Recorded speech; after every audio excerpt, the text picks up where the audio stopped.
the knives and we would cut the babies, drain the blood, and then drink the blood. It's been a secret for far too long. There has to be ramifications for them. The worst thing that I will never get out of my head is the taste of his cigar breath. They tracked down everyone who had been at school with me and found that about a third of them had been sexually abused by this master. He was semi-naked with a very young boy on his lap who looked to me to be about 8 years old.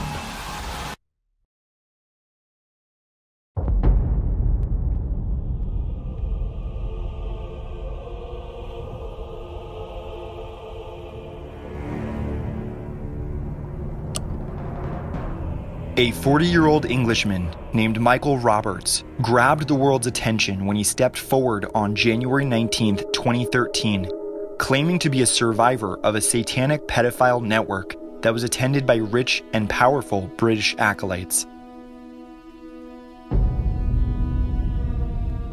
Roberts claims he was abused beginning at age 2 and ending around age 13, and consisted mainly of him being drugged and raped at satanic ceremonies.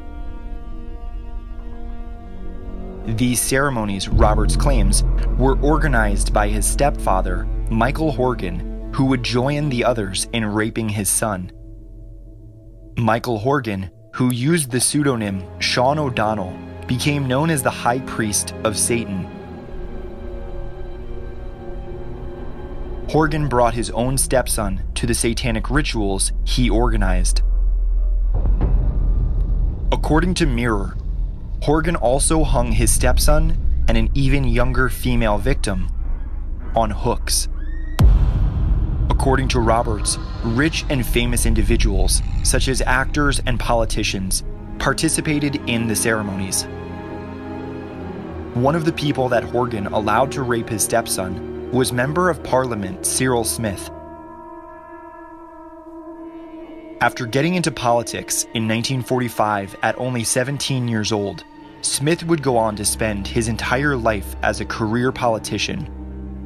He was elected mayor of Rochdale in 1966, elected to Parliament in 1972, and was knighted by Queen Elizabeth in 1988. According to Mirror, now studying for a counseling qualification, Michael fought back tears as he recalled, "I was frightened of him because of his size. But by then I was getting abused by so many people, I'd just got used to it." At these ceremonies, Satanists would tie the children naked and blindfolded to a cross on a black altar where they would be drugged and raped. The children were also forced to perform sex acts on each other while the adults would film it. 3 months prior to Robert stepping forward, a woman named Karen Ward self-published an autobiography detailing sexual abuse she endured at the hands of a cigar-smoking television celebrity she referred to as JS. It was clear that Ward was referring to Jimmy Savile, beloved by millions from his career as a radio and television host on the BBC. Beginning in the 1960s, Savile began a 40-year pedophilia spree that was not exposed to the world until after his death in October of 2011, just 1 year before Karen Ward stepped forward as one of his victims. He asked me for oral sex, and I didn't want to. And he promised me that if I gave him oral sex, that he would arrange for me and my friends to go to Television Centre and be on his television show. Well, I was 14. Of course I wanted to go to Television Centre. I didn't want to give him oral sex because I thought it was disgusting, but I did it. Ward claimed that the abuse was widespread and accusations were ignored. There must be hundreds, if not thousands, who have never spoken. I hope they will gain courage from the fact that I have survived. The total number of Savile's victims is likely higher than 500 girls and boys, according to The Guardian, and a report commissioned by the National Society for the Prevention of Cruelty to Children, discovered credible evidence demonstrating that Saville also raped adults at Leeds General Infirmary and had sex with dead bodies. Stephen George, who since had a sex change operation, was a 17-year-old girl when he says Saville sexually assaulted him. He started just coming in and plonking himself down and watching Top of the Pops with us on Lancaster Ward 1, which is where the incident happened. He was able to sit in front of the sofa on the floor and hide what he was doing, which he put his hand straight up my nightdress, and we weren't allowed to wear pants. So I was, unfortunately I could do nothing. I couldn't stop him, because Broadmoor staff would have punished me if I stood up and said what he was doing. They wouldn't have believed me, and they would have just punished me. Jimmy Saville didn't have any trouble getting access to the high security unit. In fact, he had his very own special set of keys.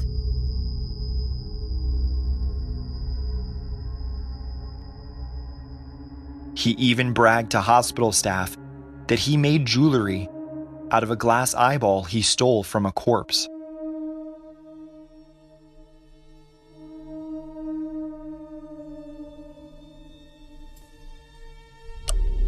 The Washington Post reported, "As shocking as the findings are, even more shocking is the fact that Saville got away with it for so long.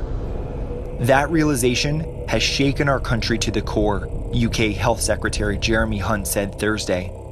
For decades, while Saville hosted show after show and glad-handed, the abuse went on.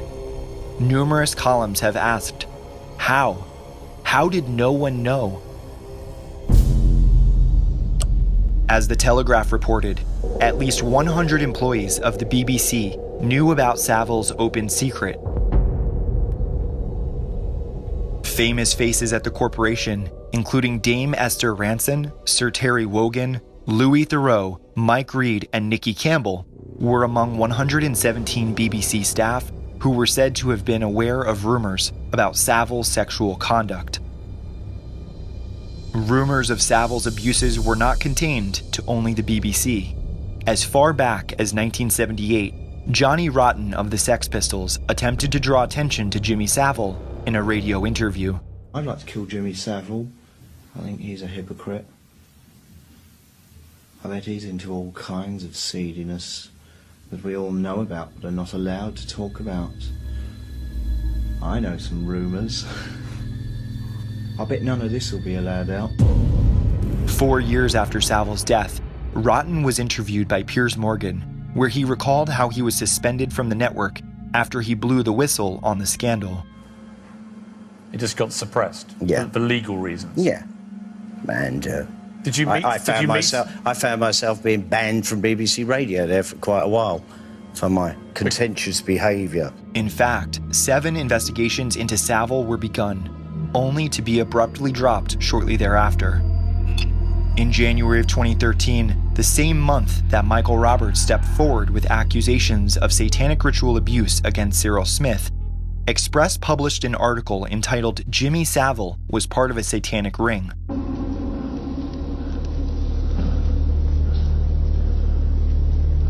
In the article was the testimony of one of the survivors who described the black masses where Saville and other participants wore hooded robes and masks and chanted "Hail Satan" in Latin during candlelit ceremonies.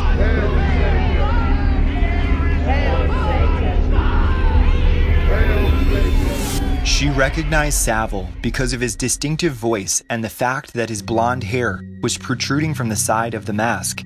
He was not the leader, but he was seen as important because of his fame. Throughout the report, we learned that this whistleblower was not the only one to claim that Saville belonged to a child trafficking ring.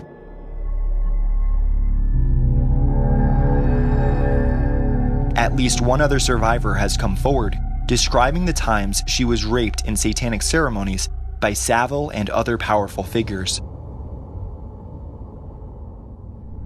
Along with other young women, the victim was shepherded to wait in another room before being brought back to find Saville in a master of ceremonies kind of role with a group wearing robes and masks. She, too, heard Latin chanting and instantly recognized Satanist regalia. Although the girl was a young adult who was above the age of consent, she had suffered a history of sexual abuse and was extremely vulnerable. The director of the Clinic for Dissociative Studies in London, Dr. Valerie Sinison, remarked on the credibility of these two separate accusations. Neither girl knew one another. They lived in different parts of the country and contacted me a year apart, yet their experiences are very similar. Is it possible that Jimmy Savile and Cyril Smith belonged to the same satanic network?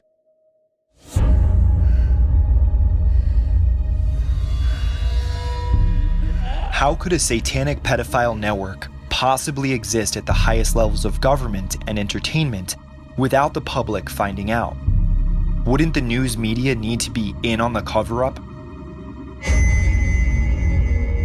On April 26, 1999, a gunshot was heard near the home of BBC television presenter Jill Dando. Dando had joined a campaign to draw attention to powerful pedophile networks when she was shot dead on the front doorstep of her home. The crime remains unsolved to the present.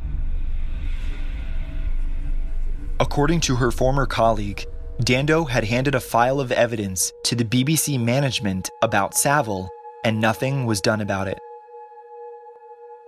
The friend and retired BBC worker said the late Crime Watch host was told DJs, celebrities, and other staff were involved in organized abuse. We are a great listening hospital. We listen to people.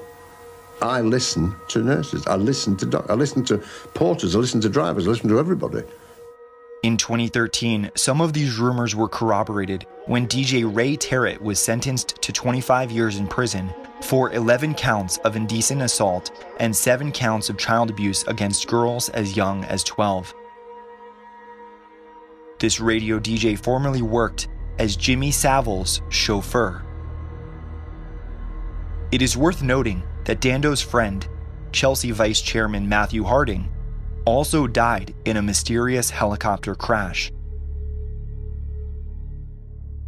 Mark Thompson was the BBC's Director General from 2004 to 2012.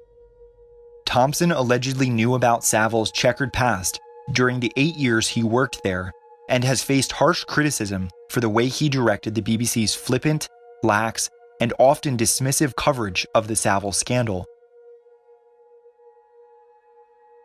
On August 14, 2012, Mark Thompson left the BBC to work as CEO of the New York Times.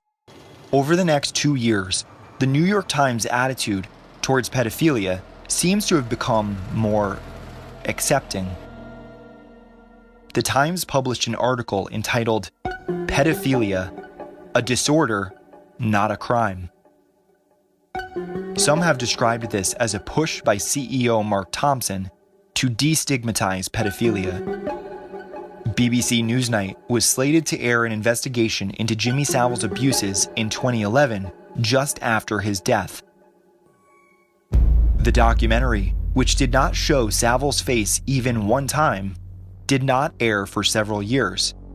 Instead, the BBC televised 2 separate tributes to Savile, even though accusations against him were publicly known. On September 25, 2017, the New York Times doubled down on its efforts to destigmatize pedophilia by running an article entitled "Why I Admire Anthony Weiner." Published after Weiner was sentenced to 21 months in prison for sending and soliciting naked pictures from a minor. Why did Mark Thompson, who allegedly knew about Savile's behavior during the 8 years he worked there, leave the BBC to work as CEO of the New York Times? Why does the New York Times seem to be defending pedophilia?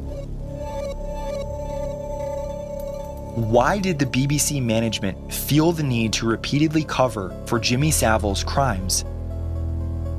Is it hypothetically possible that a force far bigger than the BBC, through mafia-like tactics, is able to order the BBC and other major networks to avoid exposing high-profile pedophile networks. Beginning in 1983, when Member of Parliament Geoffrey Dickens passed along a dossier to authorities naming 21 different pedophiles within Great Britain's government, a multi-decade-long suppression of truth began. The news media and government acted in concert to cover up the child trafficking ring. This was assisted by appointees within Prime Minister Margaret Thatcher's government. Time and time again, investigations were stymied, evidence was sequestered, and lawsuits were mysteriously dropped. It wasn't until 2015, 32 years later, that Geoffrey Dickens' dossier was actually investigated. According to Vice, in July it was revealed that the dossier was among 114 files relating to child sex abuse that had disappeared from 1979 to 1999. The Daily Beast points out that the investigation is conveniently too late, as most of the major figures have since deceased. Barbara Castle, a Labour member of the European Parliament, told Hale she did not trust Britain to investigate the allegations thoroughly. 16 members of Parliament and members of the House of Lords, and 30 high-profile figures from the Church of England, private schools, and big business were members of and advocates for the Pedophile Information Exchange. Can I ask you this though, do you believe still that the majority of children at the age of 10 can communicate their consent to a sexual act? Yes, I do, yes. I don't see that is a problem, communicating their consent. Pedophiles do not exploit children. Child molesters using the child's sexuality. No, pedophiles do not use a child's sexuality. Pedophiles develop a mutual sexuality with the child. It's an entirely reciprocal relationship. The shadowy group, which operated partly in the open, campaigned for the age of consent to be abolished and incest to be legalized. It also allowed pedophiles to send each other secure mail and to meet in person. The Daily Beast describes how a survivor going by the name Carl did not trust the investigation either. If child trafficking networks could exist at the highest levels of government, they would easily corrupt any justice from being served.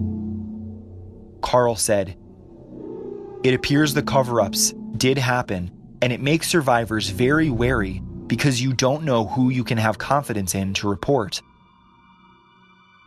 One of the most prominent advocates for the victims of the Pedophile Information Exchange, Liz Davies, has been trying for decades to jumpstart an investigation into the group, but for some reason, law enforcement refused to look into it. We were investigating. Suddenly, the police were taken off. My investigators of the most serious crimes you could imagine against children, multiple numbers of children. Children were being taken all over the country to be abused in different places by different people.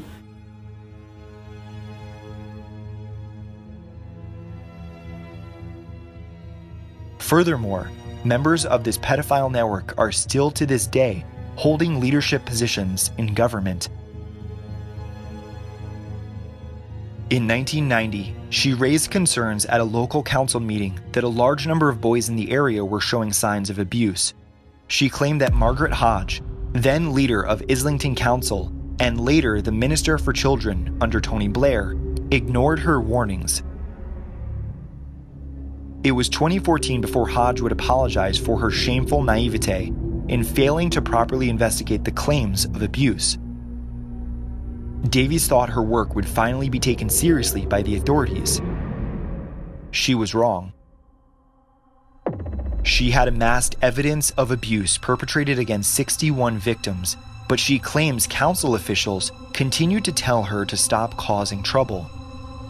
A year later, she finally quit social services when she says she discovered that the boys she had been trying to save were being sent back into the Islington care home system, only to suffer yet more sexual abuse. "I was networking these children into another network, which was running within the care homes. I was handing over the most vulnerable, sexually exploited children to more pedophiles," she said. "I have to live with that."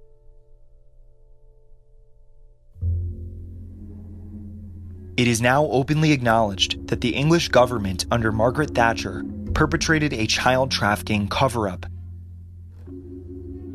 Could the English government also be involved in a cover-up of satanic ritual abuse? On October 10th, 2017, Independent quietly published one of the most profound exposés in British history, entitled "Margaret Thatcher Gave MP Knighthood Despite Knowing Child Sex Abuse Claims Against Him, Inquiry Hears." The independent inquiry into child sexual abuse heard witness statements after new evidence emerged that further incriminated Cyril Smith as a pedophile. However, the bigger takeaway from the investigation was why Thatcher still chose to bestow one of the nation's highest honors to a satanic pedophile. The Independent article goes on to explain how the investigation into Cyril Smith's pedophilia was blocked by powerful politicians. The inquiry panel was told that the MP's knighthood was awarded despite people at the very highest level of politics being aware of multiple allegations he had sexually abused at least 8 boys. Even more incomprehensible was the revelation leaked by the Telegraph on November 12, 2012, where the MI5 seized the dossier on Smith's crimes and instructed the police to say that it was lost. How is this satanic pedophile network capable of not only controlling the news media, but also the MI5, Britain's intelligence agency?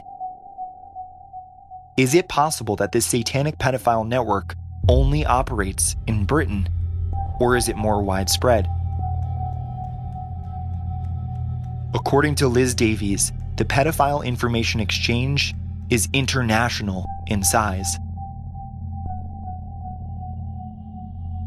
She would later discover that the international office of the Pedophile Information Exchange was just a few hundred yards from her desk, and her patch was home to a host of prolific child attackers linked into a network of powerful abuse rings that stretched from Westminster to Northern Ireland, Wales, and the island of Jersey in the Channel.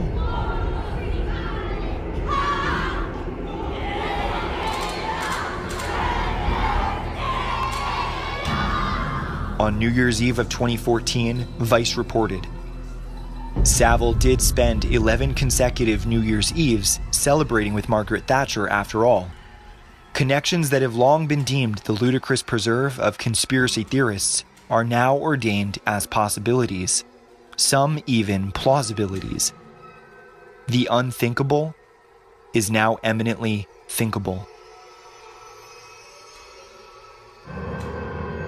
There is ample historical evidence to demonstrate that child trafficking networks exist at the highest levels of media, finance, and government.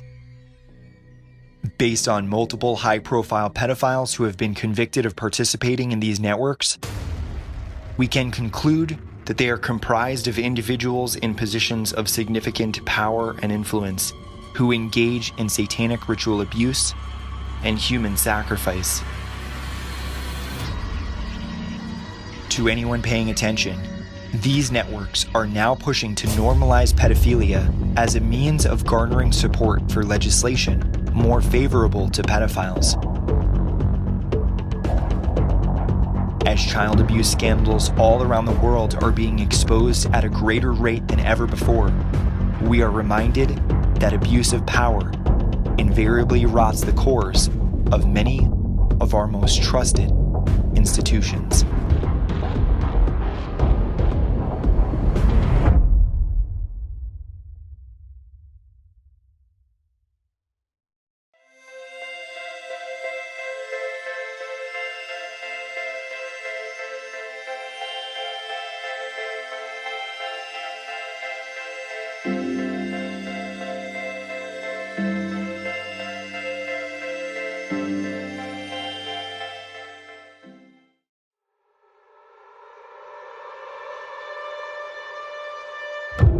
Who are the leaders of this cult?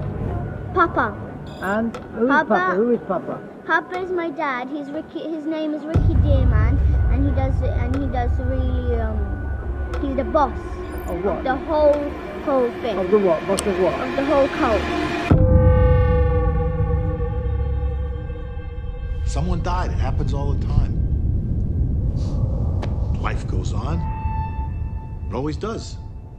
Until it doesn't. But you know that, don't you? On February 7th, 1987, the Washington Post published an article entitled "Officials Describe Cult Rituals in Abuse Case," wherein a child abuse case involving 6 child victims led to the arrests of 2 adult men with ties to Washington, D.C. The article described how a criminal syndicate was said to be kidnapping children, keeping them in chains, trafficking them across state lines, and forcing them to participate in ritual sacrifices of goats on at least 2 occasions. The children were kept dirty, unkempt, hungry, disturbed, and agitated, according to a court document. 5 of the 6 children were unresponsive, and only 1 girl was able to describe what they had been through. According to Special Agent Ramon J. Martinez of the United States Customs Service, when police raided the warehouse used in the brainwashing, they discovered large plastic bags containing photographs of child porn, a video production room, and what appeared to be an altar. This case eventually led to a much larger investigation of a group called the Finders, led by a man named Marion Petit. The Finders was comprised of at least 40 members who lived in a 1960s-style commune that spanned from Virginia down to Florida. The D.C. police had learned about the Finders from a confidential source who informed police he had been recruited by the group with promises of money, sex, and an invitation to explore Satanism with them. 7 years would pass before another news agency covered the Finders. U.S. News and World Report published an article on December 19, 1993, entitled "Through a Glass, Very Darkly," which briefly mentioned the conspiracy theories surrounding the case, principally that of CIA involvement. The Justice Department has begun a new investigation into the Finders and into the group's activities. It is also reviewing the 1987 investigation into the group to determine whether that probe was closed improperly. Justice officials will not elaborate, except to say that the investigation is ongoing and that it involves unresolved matters in relation to the Finders. One of the unresolved questions involves allegations that the Finders are somehow linked to the Central Intelligence Agency. Customs Service documents reveal that in 1987, when customs agents sought to examine the evidence gathered by Washington, D.C. police, they were told that the Finders' investigation had become a CIA internal matter. The police report on that case had been classified secret. Despite a preponderance of evidence propelling the momentum of the investigation, Special Agent Martinez claims he was informed that the case had suddenly been declared an internal matter of the CIA. "I was advised that the FBI had withdrawn from the investigation several weeks prior, and that the FBI Counterintelligence Division had directed MPD not to advise the FBI Washington field office of anything that had transpired. No further information will be available, no further action will be taken." The CIA officially denounced this theory, but acknowledged that a firm that had provided computer training to the CIA also employed several members of the Finders. Independent investigations later revealed that the computer firm was not merely an employer of members of the Finders, but was in fact owned by the cult outright. Why would the CIA outsource training of its officers to a private contractor owned by a child trafficking cult? Could the Finders be a front group for bad actors within the CIA?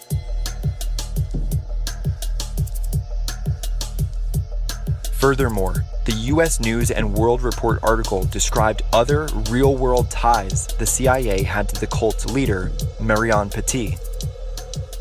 The CIA's interest in the Finders may stem from the fact that his late wife once worked for the agency and that his son worked for a CIA proprietary firm, Air America.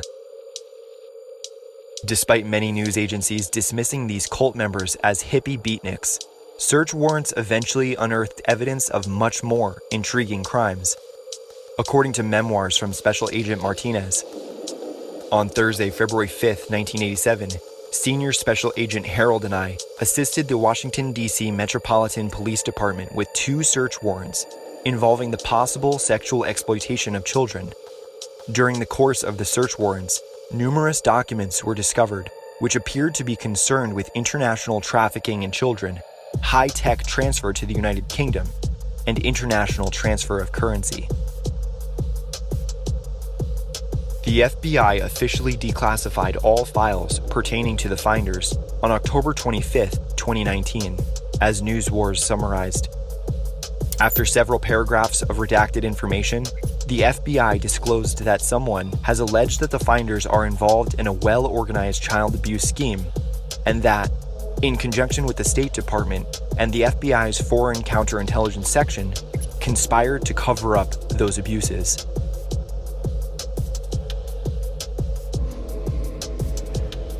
Search warrants were also executed at a warehouse involving classified maps of an underground tunnel sewer system in Washington, D.C. As Mint Press News points out, bizarrely, a map relating to the McMartin preschool scandal is also included in the publication for no known reason, since at this time, the cases are completely unrelated aside from both having contained allegations of satanic abuse.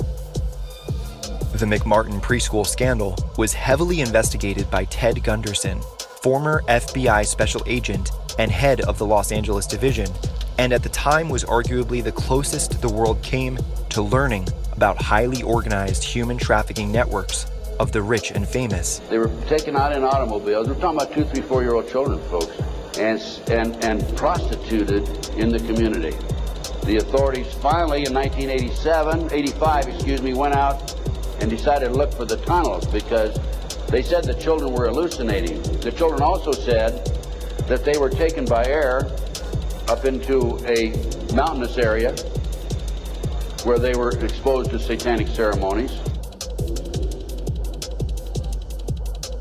However, after several years of trials, all charges were dropped by 1990.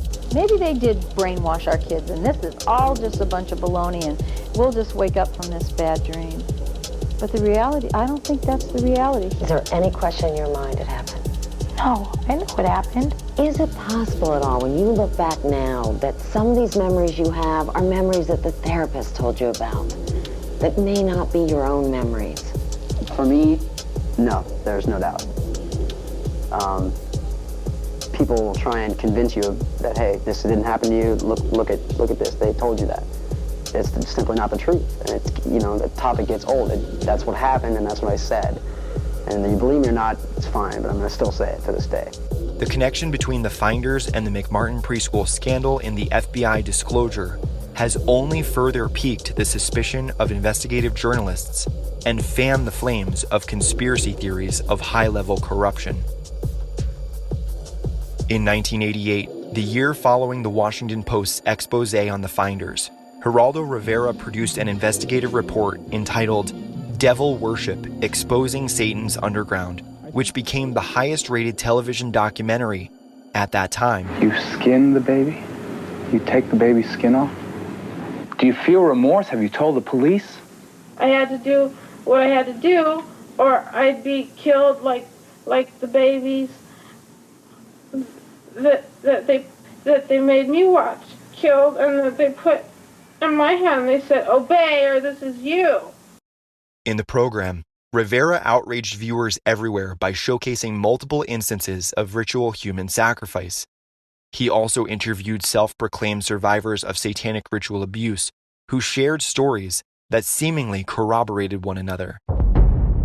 Television audiences were appalled again a year later when a woman named Vicki Polan appeared on the Oprah Winfrey Show, claiming to have escaped a multi-generational satanic family bloodline. I was born into a family that believes in this.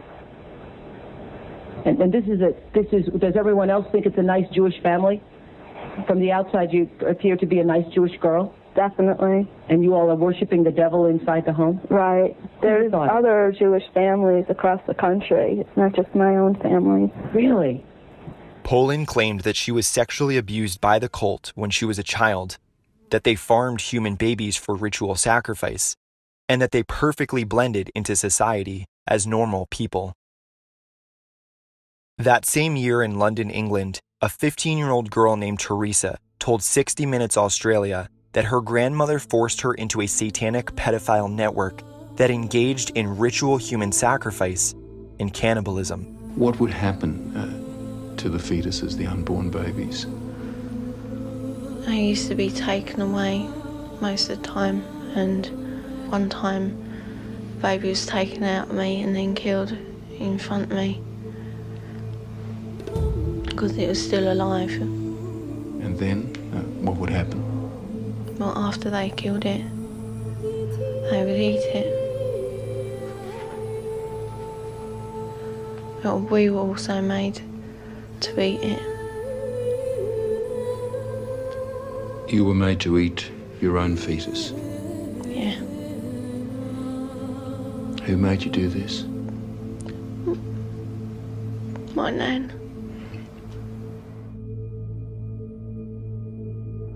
Teresa explained that she was forced by the cult to perform sex acts on animals and to be raped by up to 30 adults at the same time during satanic ceremonies.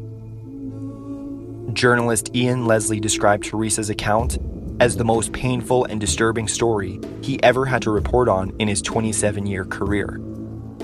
Teresa believes the cult members were very wealthy and powerful members of society. From the front, it looked like a castle. You know, it had a long drive and big double wooden doors. Do you think they were rich people then? Very rich. In the case of Teresa, police launched an investigation and found medical reports that demonstrated evidence of sustained sexual abuse. Ultimately, 5 men were charged with rape, while her grandmother was charged with 7 counts of aiding and abetting rape and 2 counts of performing abortions on Teresa. You mean you had a child? Yeah. How old were you when you had that child? 11. Although these charges were dropped later that year. The 60 Minutes program featured a sex abuse counselor who claimed to have heard 21 similar testimonies from other survivors in just the last 2 years. Have evidence to back up stories like Teresa's, that this is really happening? Well, we have that age of child, 6, 5 and 4, giving information that ties up with Teresa. How do those children know? How do those children able to describe rituals, to talk about ceremonies?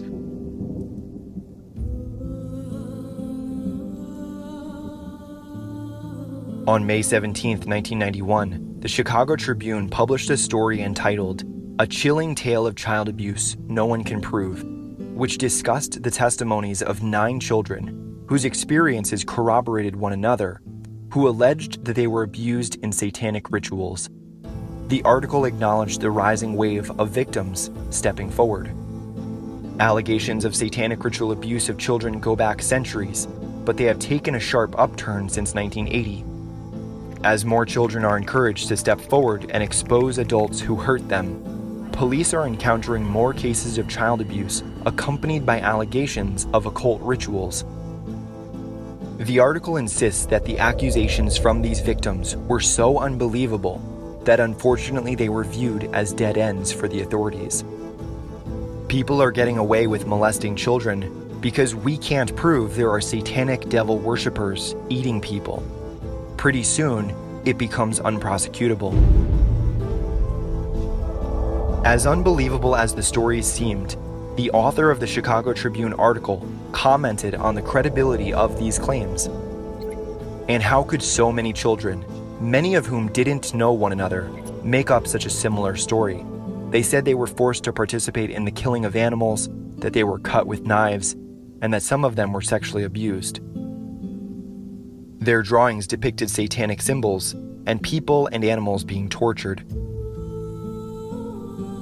By 1993, allegations of ritual abuse became so commonplace that a training manual was compiled for law enforcement entitled Satanic Cult Awareness, which was later published by the United States Department of Justice to the National Criminal Justice Reference Service. The training manual elucidates the 5 types of satanic masses and the entire annual calendar for satanic holy days, known as Sabbats, which are celebrated with either orgies, animal sacrifices, human sacrifices, cannibalism, or other such ceremonies. Rituals are conducted at most of these masses and are used as a tool to bring about a change in the state of consciousness among the participants. Drugs, colors, music, chants, words, and meditative practices are used to enhance or mesmerize the participants. The training manual describes Halloween, referred to as Samhain, as the most significant holy day observed in the Satanic calendar. The manual states that rituals on Halloween involve blood, sex, demons, and human sacrifice. This may come as a shock to most who celebrate Halloween as a day of lighthearted fun. Is it truly possible that Halloween is a day of human sacrifice? In 2001, Jeremiah Films put out a documentary entitled Halloween, Trick or Treat. Halloween is a festival that conjures up images of ghosts, skeletons, black cats, witches on broomsticks, and little costumed children scurrying about the neighborhood. Which features former Satanist Glenn Hobbs, whose testimony corroborates the Cult Awareness Training Manual published by the Department of Justice. We were taken into several rooms where our clothing was removed. We spent the next couple of weeks in a kind of a shack where a lot of rituals went on, where a lot of animals were killed. They summoned Lucifer and his spirit to come and possess me, and so that I would be blessed to take over the position of the high priest at a certain point in time. Now, Halloween night, they had again put me and the little girl in the back of this van, and we again drove off, which seemed like for a long time. We were drugged once again, and we finally came to this stop. They took the little girl out and they left me in the van. Finally, a woman came to the back of the van and she said, "It's time to go." And she brought me out of the van, and I could see that there was just a lot of people around. Some were dressed in dark brownish kind of robes with hoods over them. They took me up and they led me up to this stone altar. And I remember I saw the little girl, and she was on the altar. Well, they ushered me up to the altar, and I could see that they had bound her feet, and they had taken her arms, which were laying out this way, and roped them to the altar, which had little kind of like hooks, which they could bind the ropes around. And she was really white. I remember seeing her, and she was just real pale and real white. And I noticed that they had slit the bottoms of her feet and her wrists, and they were taking the blood that was running out of those areas and putting them into chalices and passing those cups around to different people who were partaking of her blood. So when I think back on Halloween, you know, over that period of time that happened, you know, that was the climax event, Halloween night, where they killed that innocent little girl. And this is something that's happening every Halloween. This wave of victims making headlines throughout the 1980s and 90s, now referred to as the Satanic Panic, is said to have been a period of mass hysteria and is often compared to the Salem witch trials. Vox attempted to debunk this period of social hysteria in an article published on March 21st, 2021, entitled, "Why Satanic Panic Never Really Ended." Through it all, the media fueled a public wave of fear which took entire groups of rational, thinking adults to collectively enact. Was the Satanic Panic truly just a paranoid delusion of the masses? Or Was there perhaps truth behind the hysteria? If the victims were telling the truth, just how vast and pervasive are these satanic pedophile networks? In 2001, Cheryl and Lynn Hersha published their experiences as victims of satanic ritual abuse in a book entitled Secret Weapons: Two Sisters' Terrifying True Story of Sex, Spies, and Sabotage. The sisters described their involvement in a covert government program which subjected the sisters to psychological trauma and experimental training in the book, which includes declassified CIA files and testimonies from military personnel. Because the book was viewed as fiction, it did not receive widespread attention. Generally speaking, there was a lull in new victims of the so-called satanic panic for nearly 15 years between roughly 1993 and 2007, during which time those who did step forward typically worked with small, self-funded media programs and not major news outlets. Now, with the clarity of hindsight, it seems that mainstream television networks were caught off guard by the early stories of satanic ritual abuse.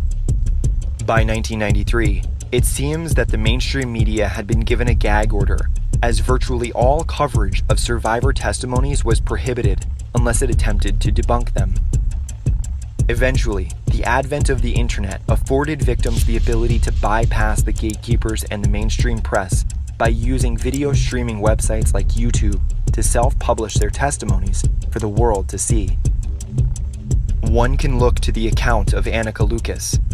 After 40 years of silence, Lucas finally stepped forward, claiming she was raped thousands of times as a child by a network of rich, powerful, and famous individuals from around the world. There were a number of aristocrats that were part of this club who also liked killing children. And then my time had come. I was strapped to a butcher's block. That was black from the blood of all the children that had come before me. Lucas's claims of satanic ceremonies attended by powerful luminaries involving orgies and child sacrifice were corroborated in April of 2017 by a wealthy Dutch banker and entrepreneur named Ronald Bernard. Maar er kwam een moment, toen werd ik dus uitgenodigd, daarom vertel ik dit ook, om mee te gaan doen aan offers in het buitenland.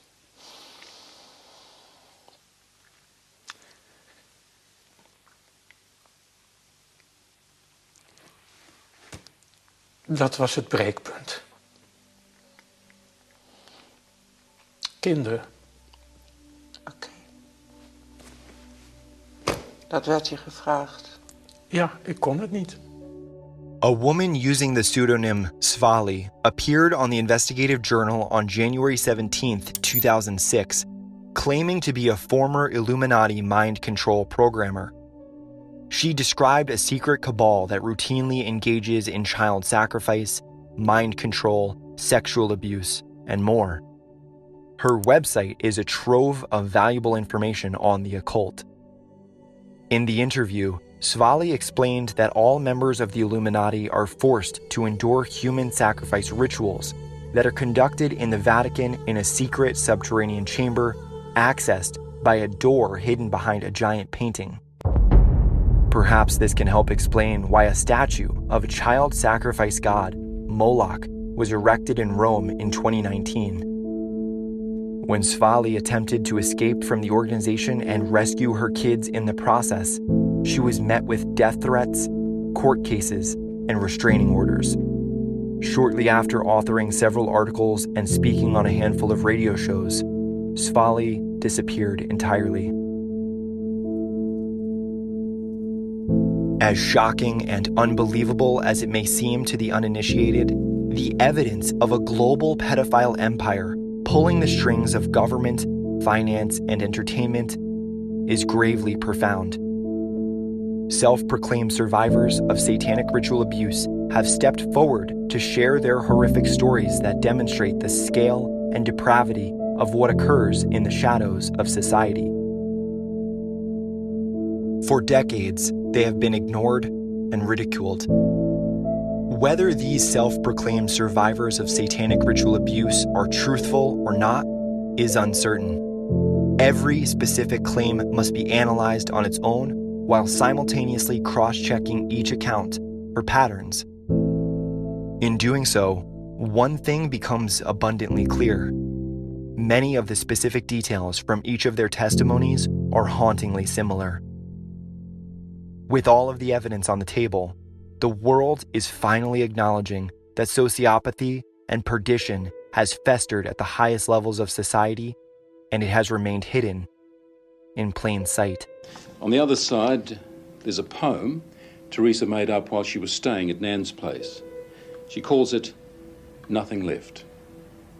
Nothing left. I would scream, but there is no voice left. I would cry, but there are no tears left. I'd fight, but there is no strength left. But I knew in my heart that no matter what they said, I knew my story and I knew the truth. Not horrifying, but most vivid anger that I have is these older people taking advantage sexually of small kids. Understanding that it wasn't me, that at the end of the day, I'm okay. I was a child. I was being victimized. It wasn't my fault.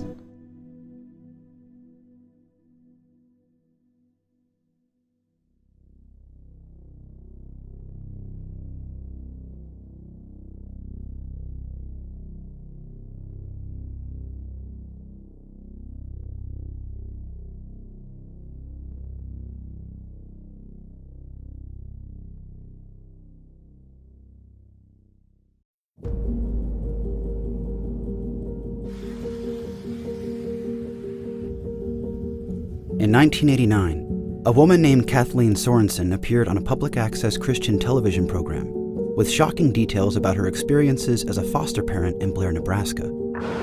But in some way, whether with the help of an adult's hand over theirs or by having them practice, by getting them excited to be part of the adult scene, these children have never seen a normal life, for goodness sakes, they do murder. And the evil thing that happens is they really believe they want to. They want to do what the older people are doing, and they're praised for that. Throughout her life, Sorensen fostered approximately 30 children, many of whom eventually divulged traumatic memories to her, some too shocking to believe. They enjoy the sex. Children are capable of enjoying the sex. That was something I didn't know. Mm-hmm. Well, you know, why would they fight against it? A child will eat a bag of candy if you give it to them. They will take part in these things willingly. When they get out and begin to talk, that's very difficult for them to realize. We didn't realize it at first, that they actually wanted to do that, and that is part of the very sophisticated brainwashing job that they do on all of these children. Beginning in January of 1986, when Sorensen first took in 15-year-old Cornelia Webb, Sorensen would bear witness to testimonies from foster children who explained they were survivors of horrific abuse as they were shuffled around the foster care system. Many children claimed they were prostituted to child pornography and trafficking networks. The part that made me to believe this child's story was that when he finally said this baby, he talked about several, but this particular baby had been killed, stabbed again, different way, but stabbed. He curled up in a fetal position. He was 9 years old when he was telling the story. And he said, they cooked that baby on the grill. Oh my gosh. And I thought, he has really flipped out. I mean, I didn't know. And he said, oh, gross, it smelled like rotten chicken or rotten deer.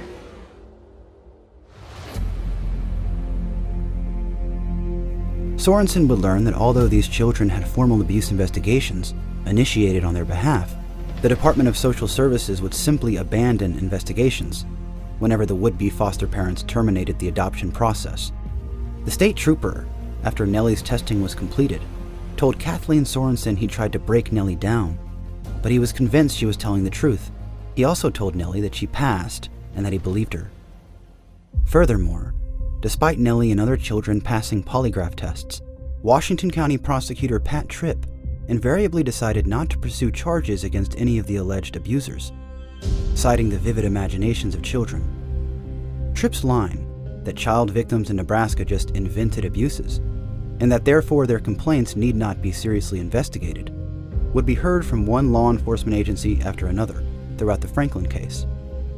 Sorensen noticed patterns in the children's testimonies, which were indicative of satanic ritual abuse.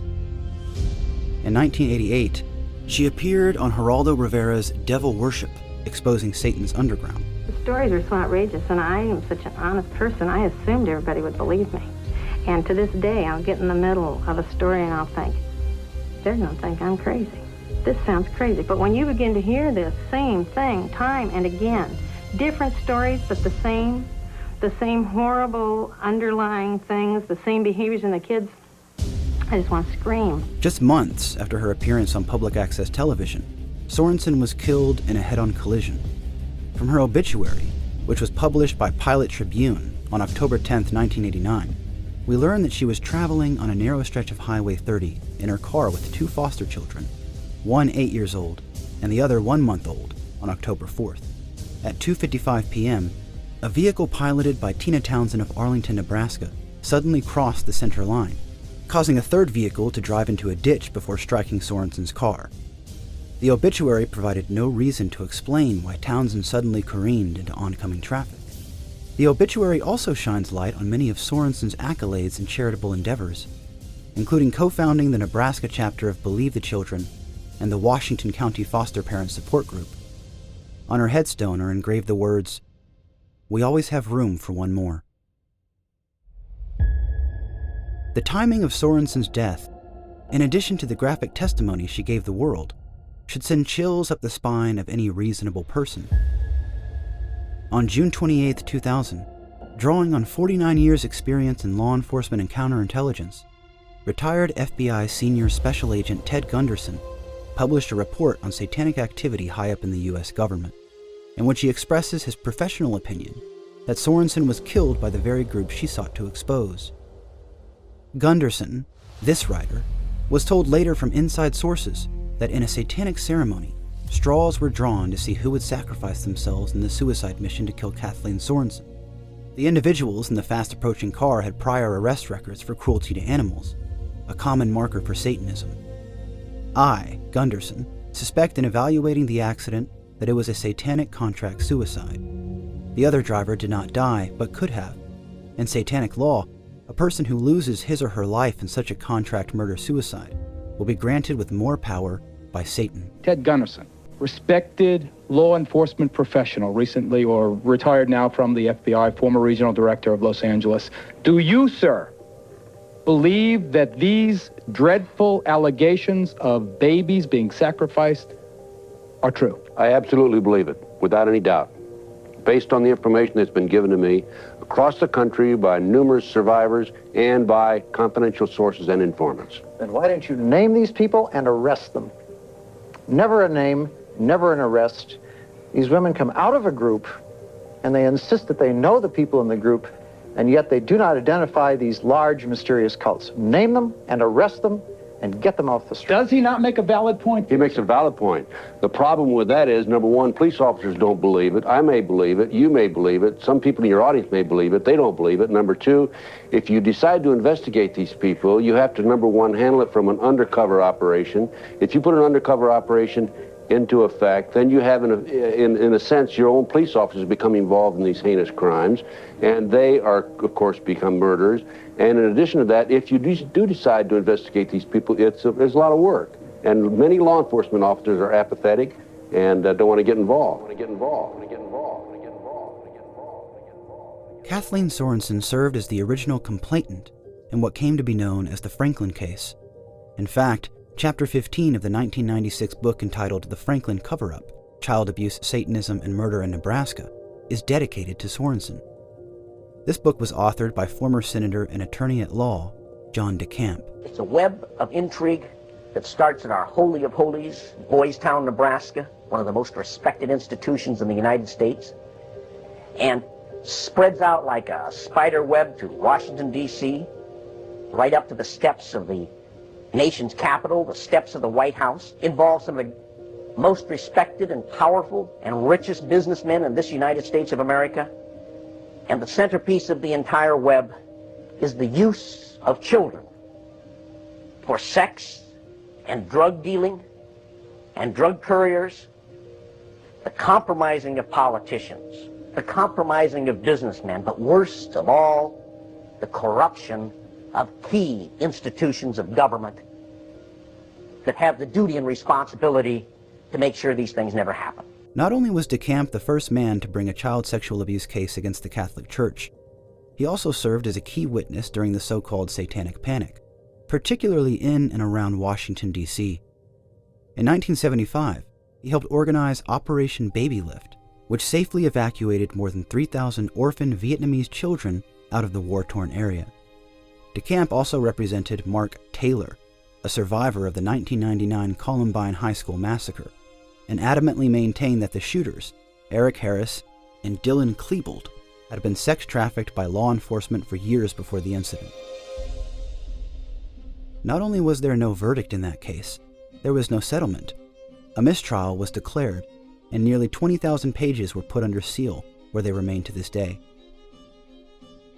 In 1993, a film crew from the United Kingdom produced a documentary featuring DeCamp entitled Conspiracy of Silence, which exposed a pedophile ring in the U.S. that stretched to the highest levels of government.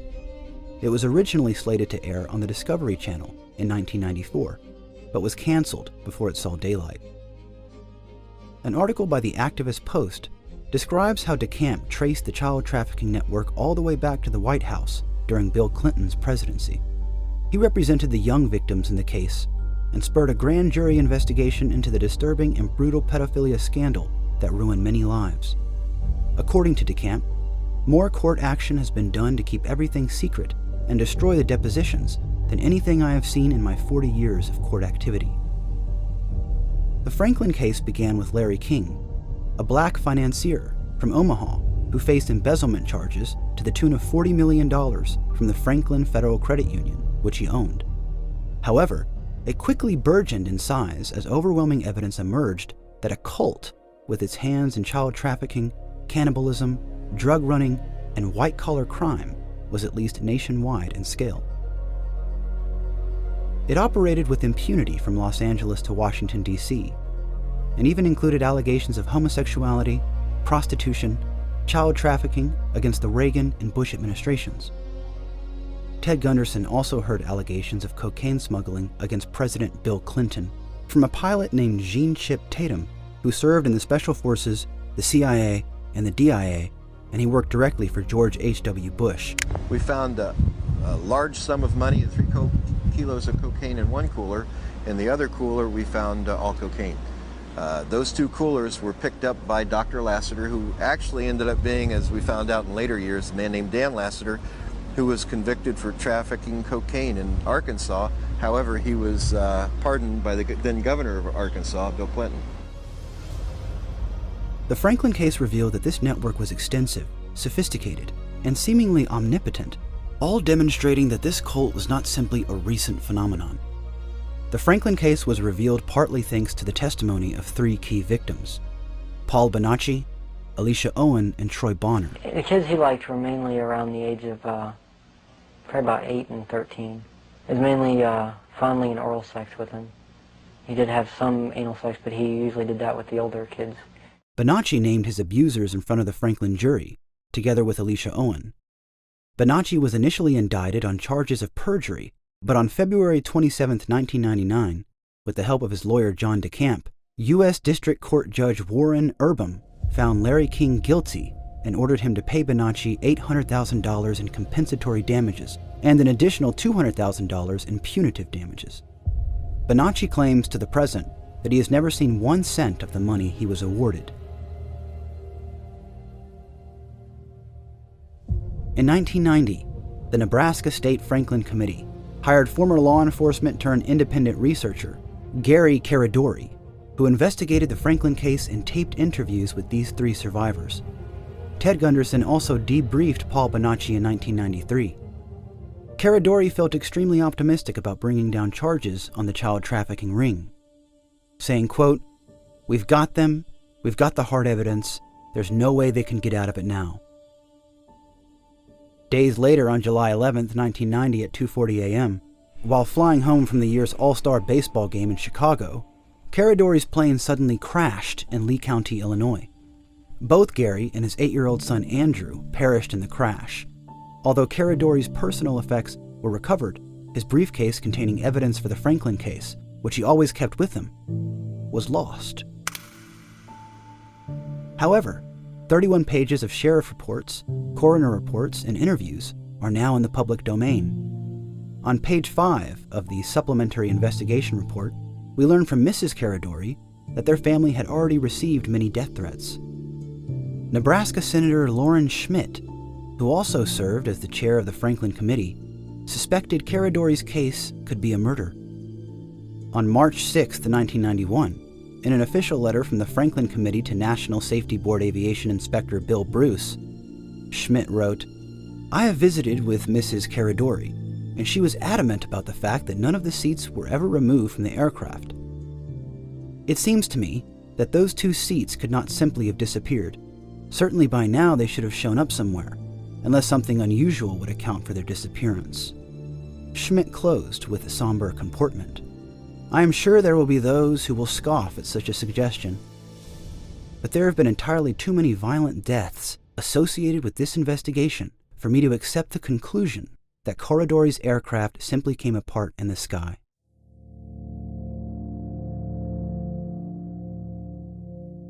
Despite the miscarriage of justice, it truly is hard to overstate exactly how close America came to the discovery of this entrenched crime network, thanks to revelations stemming from the Franklin case. If we are to accept that a satanic cabal once existed at the highest levels of government, do we have any evidence that it still thrives in America? Is the Franklin case the only instance of child trafficking being connected to the White House? On August 14, 2018, True Pundit broke the story of a 26-year-old man who claimed he was raped by Bill Clinton.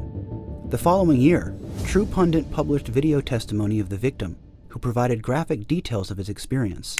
There's a whole sequence of events leading up to when I was raped by him.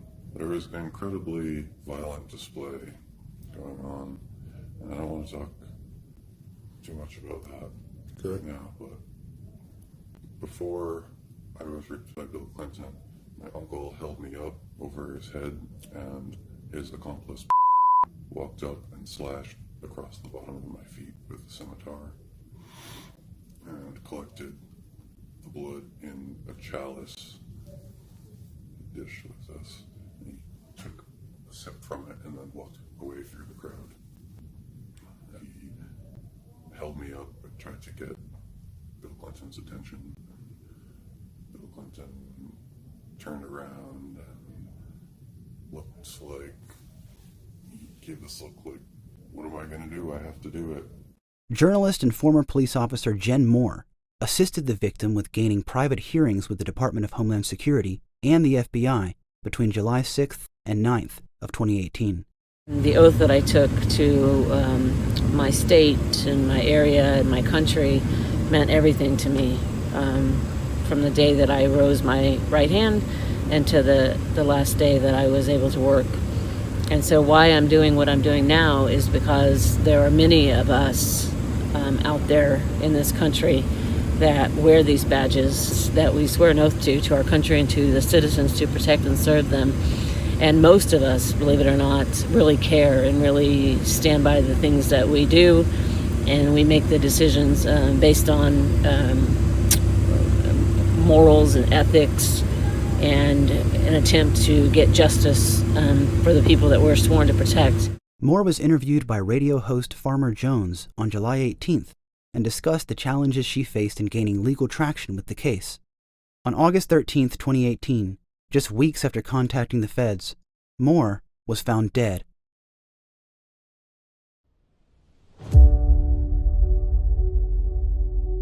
In correspondence with True Pundit, Moore had expressed grave concerns over the victim's safety in stepping forward. She was worried about the victim because he was the first to break the ice, Payne said. There were others waiting to tell their stories, but he was the catalyst. Moore's YouTube channel is still currently active and hosts dozens of her vlogs investigating child trafficking rings in the Washington, D.C. area. Moore died of an apparent seizure. police are closely investigating the cause of death after former FBI agent Robin Gritz, a friend of Moore's, made inquiries with homicide detectives Monday afternoon in Prince George's County, Maryland. Preliminary reports from police said the death was not the result of suicide. Images of text message correspondence between Moore and True Pundit have emerged, showing her apparent awareness of efforts from the political establishment to quash investigations like hers and others into elite child trafficking and ritual abuse. Even Snopes, the leftist so-called fact-checking organization, simply rated Moore's assassinations as unproven. The Franklin case revealed that this child trafficking cult routinely used a tactic known as brownstoning, which is when a politician or prominent public figure is set up for blackmail. These operations typically involve hidden cameras that capture said individuals in compromising positions that the cult will leverage as blackmail. For instance, the Daily Mail reported in May 2020, there has long been speculation that Epstein had all his properties under surveillance. But Virginia Roberts, one of Epstein's most prominent victims, revealed it was used as an insurance policy. She said, "When Epstein told me, people owe me favors, and I'll never get caught, and I can get away with it, he meant it." Jeffrey Epstein shared a long relationship with the Clintons, along with various other politicians and government elite. In fact, Daily Mail reported, Bill and Hillary Clinton stayed at Jeffrey Epstein's notorious baby-making ranch almost every year after they left the White House. The convicted pedophile even had a bizarre portrait of Bill wearing a dress hanging on the wall of his New York mansion. The dress is also strikingly similar to one worn by Hillary Clinton at the 2009 Kennedy Center honors. The New York Post also obtained photographs of Bill Clinton posing with Ghislaine Maxwell. Flight logs show that Bill Clinton flew at least 26 times on Epstein's private jet, the Lolita Express, to Little St. James, the billionaire's so-called orgy island. Clinton ditched his Secret Service detail for at least 5 of those flights. FOIA requests for the reason the Secret Service was dismissed have been ignored. However, court documents further revealed that Jeffrey Epstein had 21 different phone numbers for Bill Clinton. On July 6, 2016, Fox News ran an article entitled, "Billionaire Sex Offender Epstein Once Claimed He Co-Founded Clinton Foundation." If this is true, what would be the implications of a well-connected child trafficker co-founding a charity that frequently operates in third world countries with a former Secretary of State and First Lady? Moreover, how should these revelations inform our opinions on the 12 different women accusing former President Bill Clinton of rape? On September 10, 2015, The Josh Tolley Show featured a self-proclaimed former high priest of Satan who divulged secrets of Satan's World Church, which he claims is the politically motivated group of Satanists behind the New World Order. And I had heard that there was a satanic group that was out to rule the world. And I just thought that was the most amazing thing. If that really existed, that's what I wanted to be part of. So I contacted my original cult, and they put me in contact with Satan's World Church. And I was like, honestly, this is the name? Satan's World Church? Okay. So I go out and I find these guys. They gave me an address and a phone number and all of that. So I go to one of their meetings. And even at the local level, their meetings are gigantic. In the interview, the guest claims that he personally saw Bill and Hillary Clinton, George Bush Sr. and Jr., and Barack Obama attend Bohemian Grove. I've seen the Bushes there. I had not seen, I don't know that I would have known Jeb Bush at that point, so I don't know if I saw Jeb or not. I know I saw George and W. I've seen Bill Clinton. I've seen, I saw it's a men's only event. Hillary showed up at one of the events. She walked on property to tell Bill something, and she got escorted off the property by security. On August 23, 1987, Kevin Ives, 17, and Don Henry, 16, were killed in Alexander, Arkansas. The boys' bodies had been mutilated by a train, but they also contained bullet holes. The boys' story was even featured on Unsolved Mysteries. According to The Sun, after pressure from the boys' families, a grand jury ruled in 1988 that they had probably been murdered. Mystery has continued to swirl around the case since then, with nobody ever brought to justice for the killings. In 2018, former professional wrestler Billy Jack Haynes confessed that he participated in a cocaine trafficking network and witnessed the murders and even helped dispose of the bodies. He attributed his drug addiction and mental issues to him keeping this dark secret. He claims that under the cover of darkness, millions of dollars of cocaine were being trafficked by corrupt cops and politicians across Arkansas. The night of the murders, he claims he was contracted for $50,000 to kill 2 cops who had been stealing money from the drug drops. According to Daily Mail, Haynes said he bought his supply from Barry Seal, a Louisiana smuggler for the Medellin cartel, who later operated out of an airport in Mena, Arkansas. Barry Seal later introduced me to a politician drug dealer from Arkansas. Seal was assassinated in 1986 after turning DEA informant. In August of 1987, I was contacted by the Arkansas criminal politician and was asked if I would provide muscle for an Arkansas drug drop. Despite his confession and corroborating details, Haynes' testimony was never investigated by authorities. Haynes met with Kevin Ives' parents and provided a written statement to their private investigator, naming the drug-dealing Arkansas politician. After giving a few interviews on the matter, no one has seen or heard from Haynes since April 2020. No constitution or international agreement provides unqualified protection for religious liberty, nor should it. Suppose a group wanted to revive the worship of Molech and the associated practice of child sacrifice. No society would tolerate that today. So religious liberty must have its limits.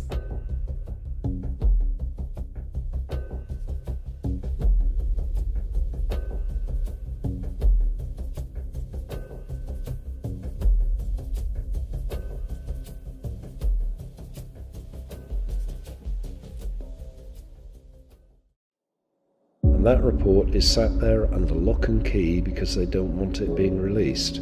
They make the excuse that it will interfere with police investigations. They make the excuse that it was commissioned by the BBC Trust, not the BBC. Well, we should get rid of the BBC Trust because nobody trusts the BBC Trust. The flood of allegations about Jimmy Savile's behaviour. It was, though, for her investigations into child sex abuse with which Liz made the biggest impact. He was and had been procuring young girls for sex trafficking. We now know that.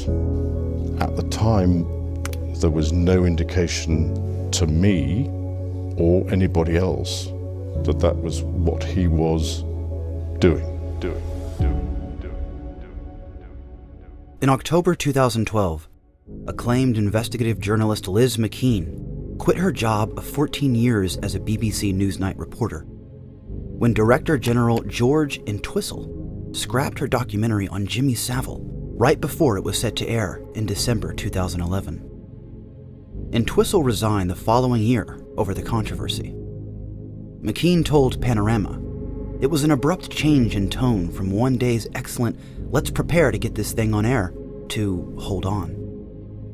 With media spotlight on her story, McKean described facing years of resistance and suppression in her bid to expose VIP child trafficking networks while working for the organization. I was very unhappy the story didn't run because I felt we'd spoken to people who collectively deserved to be heard. They weren't heard, and I thought that that was a failure. I felt we had a responsibility towards them. We'd got them to talk to us, and so then for their stories not to be heard, yes, I felt very bad about that. I felt very much that I'd let them down. Her resignation made international headlines and drew attention to the culture of pedophilia presiding above government and entertainment.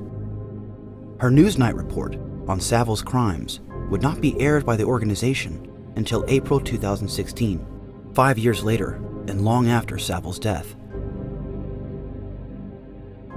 Beleaguered by the BBC, McKean chose to go freelance to ensure her investigations would henceforth be unhampered. As if she could not put child trafficking out of her mind, she continued to expose heinous crimes of the British establishment.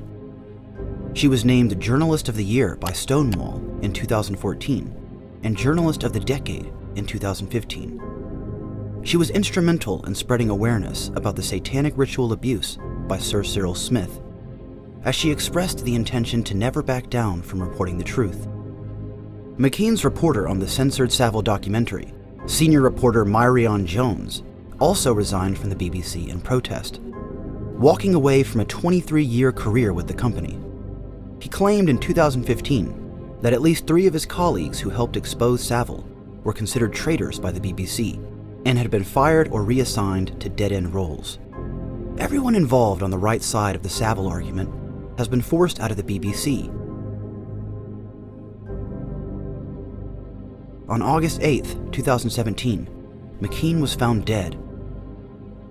She reportedly died from complications from a stroke at age 52. Myrion Jones tweeted in response, "Far too young, loved by everyone she worked with, hated by villains she turned over."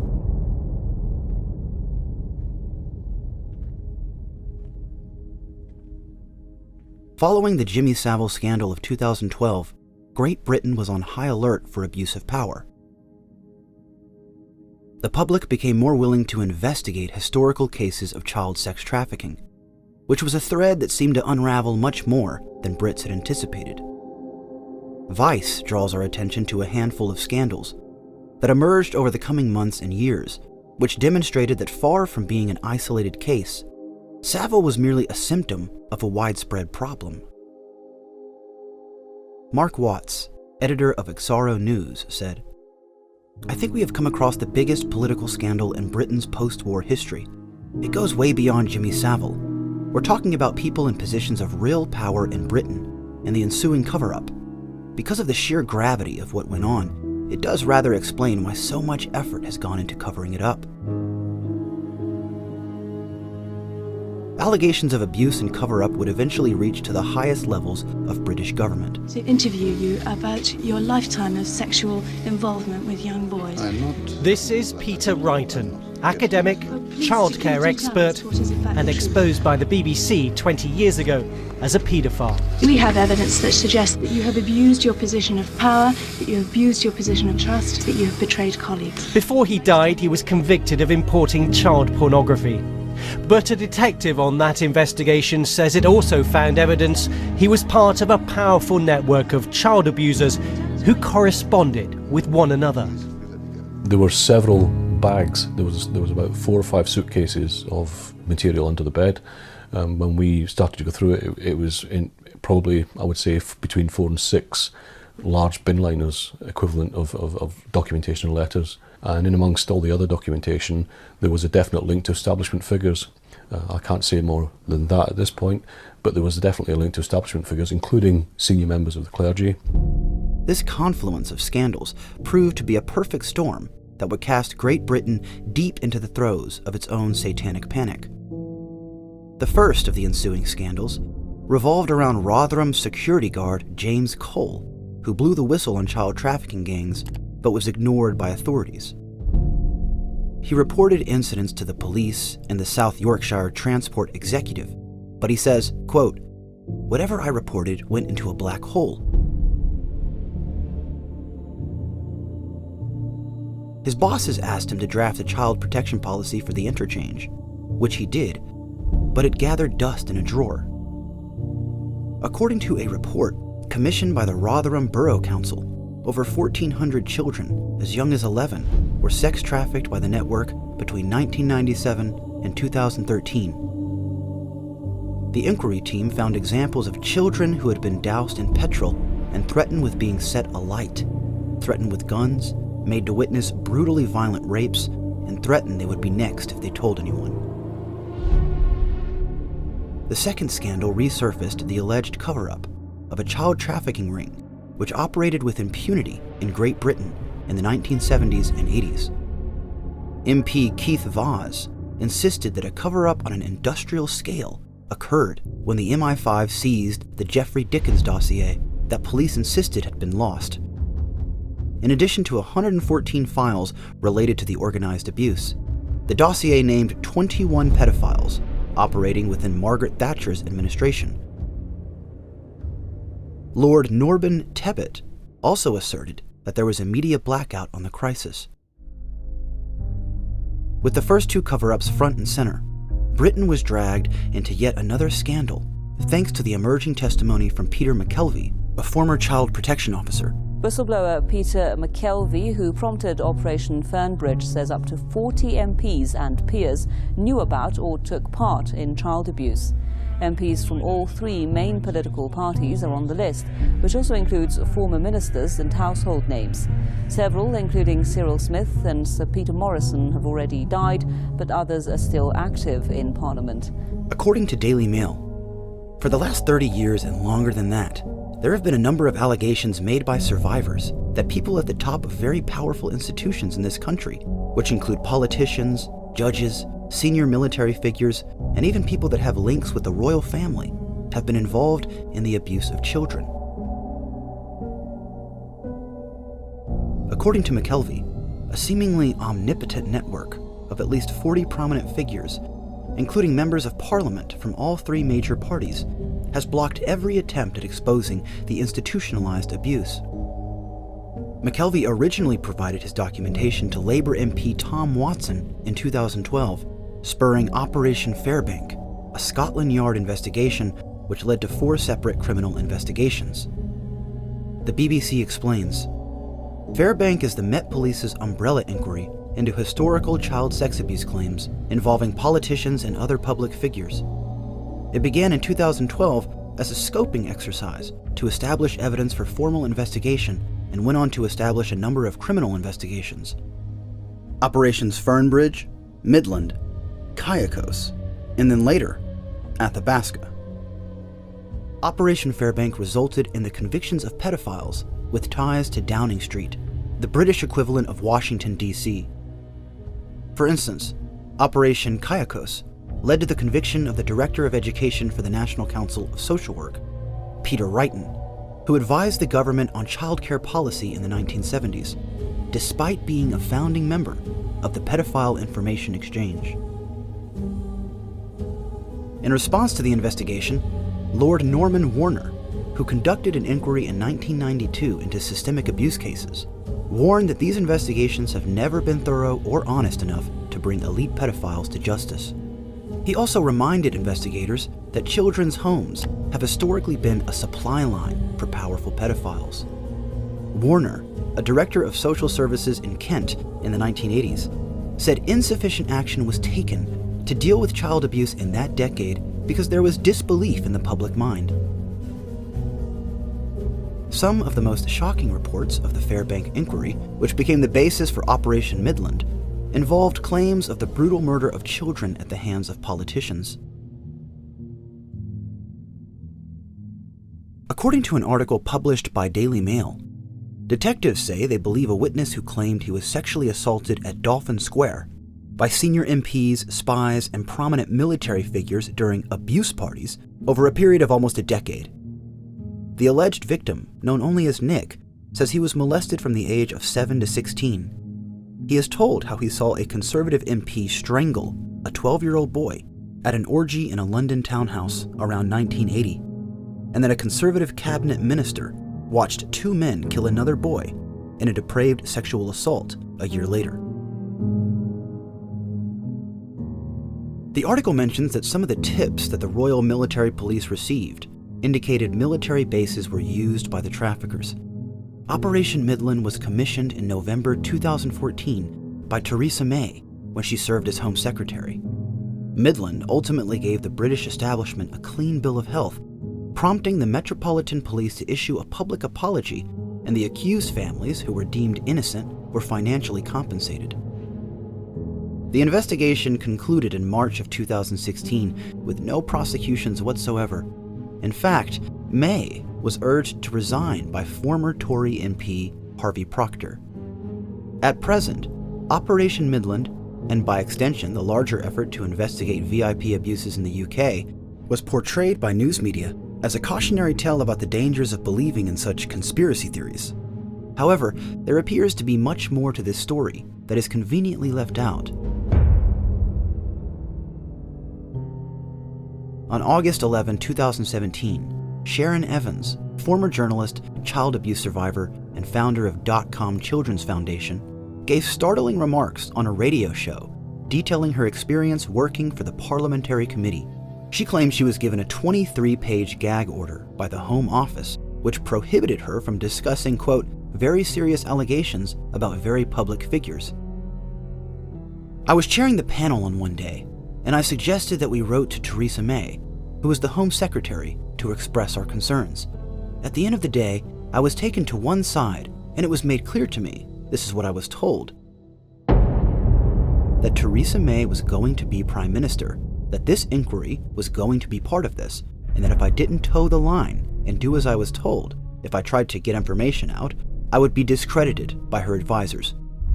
Before Evans made the decision to quit the panel in protest, she reported this obstruction to the investigation's clerk. But it became abundantly clear to her that the inquiry was a sham from the start.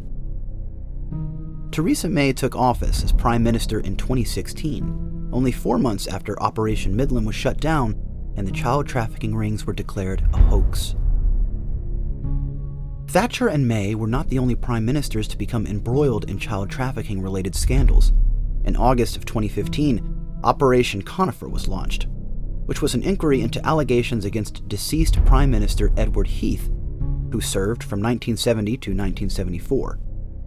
According to The Telegraph, a former Conservative MP told the BBC in 1995 that a worker under Heath's government had boasted that Heath could cover up a pedophile scandal involving members of United Kingdom's elite.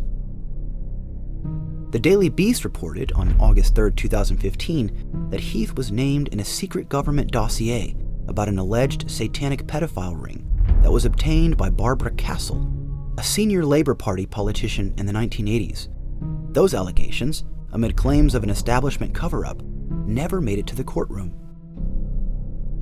Barbara Castle, a member of the European Parliament at the time, said she had been given copies of classified documents from the Home Office, which oversees British law enforcement, proving there was a clandestine investigation underway into sex abusers in Parliament. The results of that investigation by government officials never wound up being published or reaching a court of law, but Castle claimed that Heath was one of those implicated. On October 5, 2017, The Guardian reported that Wiltshire police had sorted through 1,580 lines of inquiry as part of Operation Conifer and concluded that, quote, had the former Prime Minister still been alive, 7 were serious enough to merit questioning him under caution. According to The Telegraph, these crimes were purported to have spanned between 1956 and 1992 and included the rape of an 11-year-old boy and indecent assault of a 10-year-old boy. 5 accusations were made of Heath committing serious crimes about yachts, including allegations of murdering children, as well as of child sexual abuse. Heath owned 5 yachts between 1969 and 1984, all named Morning Cloud. The article goes on to describe how the individual, who claims to have been 11 years old at the time of the assault, reported the crimes to Scotland Yard Police in 2015, but the investigation was dropped abruptly just 4 months later, ostensibly for insufficient evidence. Operation Conifer, which was shut down in 2020, shared the same fate as Operation Midland. It was criticized as erroneous, outlandish, and a waste of taxpayers' money. In a bizarre twist, Carl Beach, a member of the inquiry, who lodged some of the original accusations, was sentenced to 18 years in prison for pedophile offenses. It is unclear, however, whether Beach was truly guilty or framed for exposing the beast. In 2014, Prince Andrew, Duke of York, was accused by Virginia Goffrey of sexually assaulting her 3 separate times when she was 17. I'm calling BS on this, because that's what it is. He knows what happened. I know what happened. And there's only one of us telling the truth, and I know that's me. Joffrey claims that billionaire pedophile Jeffrey Epstein had paid her $15,000 to have sex with Prince Andrew in London on March 10, 2001, and 2 other times at Epstein's mansion on Manhattan's Upper East Side. Prince Andrew told the BBC, "I have no recollection of ever meeting this lady, none whatsoever." She says she met you in 2001. She says she dined with you, danced with you at Tramp nightclub in London. She went on to have sex with you in a house in Belgravia belonging to Ghislaine Maxwell, your friend. Your response? I have no recollection of ever meeting this lady. None whatsoever. You don't remember meeting her? No. She says she met you in 2001. She dined with you. She danced with you. You bought her drinks. You were in Tramp nightclub in London. And she went on to have sex with you in a house in Belgravia belonging to Ghislaine Maxwell. Didn't happen. Do you remember her? No. I have no recollection of ever meeting her. I'm almost, in fact, I'm convinced that I was never in trance with her. However, this was contradicted when images surfaced of Andrew, Joffrey, and Ghislaine Maxwell posing together in London on the same date Joffrey claims the first incident occurred. "I don't see any obvious signs of manipulation," said Henry Farid, professor of digital forensics and image analysis at University of California, Berkeley, after studying the image for this newspaper. Other photos show the prince spending one-on-one time with Epstein. Although Andrew asserted his innocence, he resigned from all public roles in May 2020 and was stripped of his military honors. Although Prince Andrew claims he could not remember Joffrey, he asserted to BBC Newsnight that he, quote, weirdly distinctly remembers attending a pizza party that same night. That couldn't have happened because the date that is being suggested, I was at home with the children. You know that you were at home with the children. Was it a memorable night? On that particular day that we now understand is the date, which is the 10th of March, I was at home. I was with the children. I'd taken Beatrice to a Pizza Express in Woking for a party at I suppose sort of 4 or 5 in the afternoon. And then because the Duchess was away, we have a simple rule in the family that when one's away, the other one's there. I was on terminal leave at the time from the Royal Navy, so therefore I was at home. Why would you remember that so specifically? Why would you remember a Pizza Express birthday and being at home? Because going to Pizza Express in Woking is an unusual thing for me to do. The interview was panned as the worst public relations disaster for the royal family since the death of Diana, Princess of Wales. Andrew peddled several blatant lies in the interview, such as a rule that he and his ex-wife never left their children home alone. However, photos emerged from 2001 showing Andrew in the US and his ex-wife in India while their children were home in Britain. This, among other demonstrable lies, resulted in just 6% of the public believing Prince Andrew, according to a Sky News poll. By August 2021, Joffrey would bring a civil suit in New York against the prince. On February 15, 2022, Prince Andrew and Joffrey reached a settlement, which remains undisclosed to the present. However, speculators believe the settlement was as high as $14 million, which was far less than he would have to pay if he had been found guilty by a jury trial.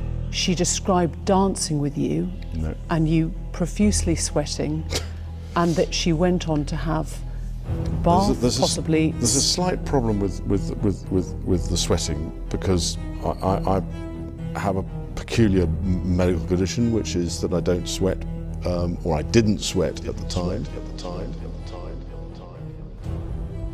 In his infamous Newsnight interview, he revealed that he was introduced to Epstein through Ghislaine Maxwell in 1999, and that he met with Epstein 2 to 3 times per year, long after Epstein was convicted of child abuse. According to Julie Brown's book, Perversion of Justice, The Jeffrey Epstein Story, on the heels of a messy divorce, Andrew agreed to escape to the US and stay with Ghislaine at Epstein's Upper East Side mansion. Much like the 21 phone numbers Epstein reportedly had for Bill Clinton, the The Telegraph revealed in 2019 that Epstein had 13 separate contact numbers for Prince Andrew. Deidre Stratton, a housekeeper who worked on Epstein's Zorro Ranch, revealed on the podcast Epstein, Devil in the Darkness that Prince Andrew frequented Epstein's estate and that Epstein had provided a neurosurgeon for Prince Andrew to have sex with, that she described as quite young. In 2019, Mirror ran the testimony of a former stripper who claimed she was paid by Epstein to accompany Prince Andrew at parties with Maxwell.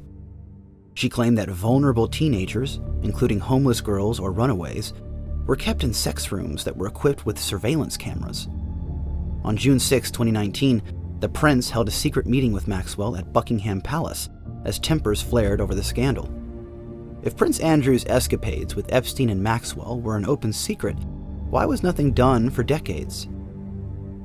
In June of 2021, Channel 4 News reported that not only were Joffrey's 2 complaints to the Metropolitan Police ignored, but at least one other complaint was ignored. Channel 4 later interviewed Nazir Afzal, former chief crown prosecutor for Northwest England, and Harriet Wistrich, a human rights attorney, who agreed that Prince Andrew was either directly or indirectly responsible for blocking action in these cases. The following month, Dame Cressida, the head of London's Metropolitan Police, responded to allegations against Prince Andrew, stating that she had reviewed the evidence twice but declared, perhaps unsurprisingly at this point, quote, "There is no investigation to open."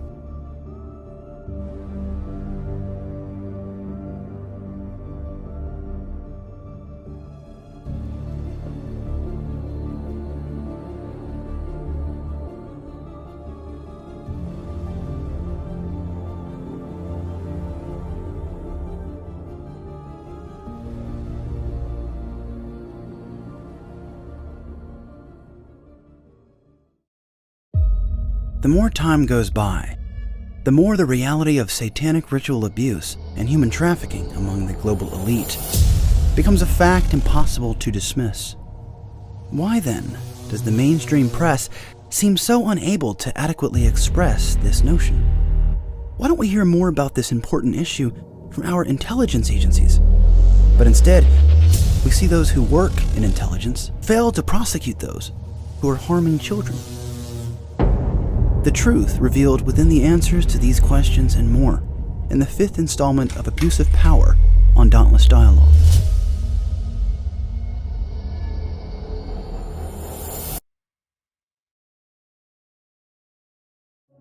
Now, police in Scotland are investigating allegations that 2 of their own officers were involved in the child abuse ring in Glasgow. All I really want is an honest apology and for them to come face to face with me, that they were sorry it happened, and that, if at all possible, never let it happen to children again.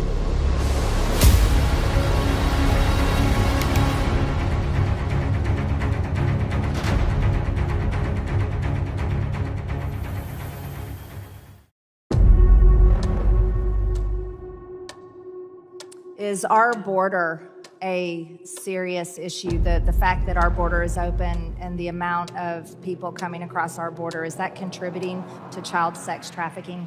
It is most definitely contributing to the problem of not only child sex trafficking, but forced labor and domestic servitude and debt bondages.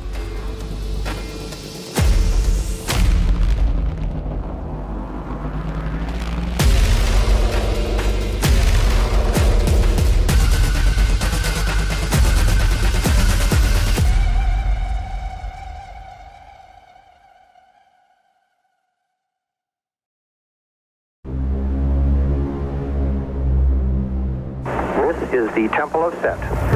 The temple is the only international satanic religious institution fully recognized by the United States government. Here, charges surface connecting ritual child abuse at the Presidio Daycare Center to the devil cult. On this altar is one of a number of daggers which we may use in our rituals. Dr. Aquino, the high priest of the Church of Set, also a colonel interestingly enough, in the United States Army. What actually was done to the kid?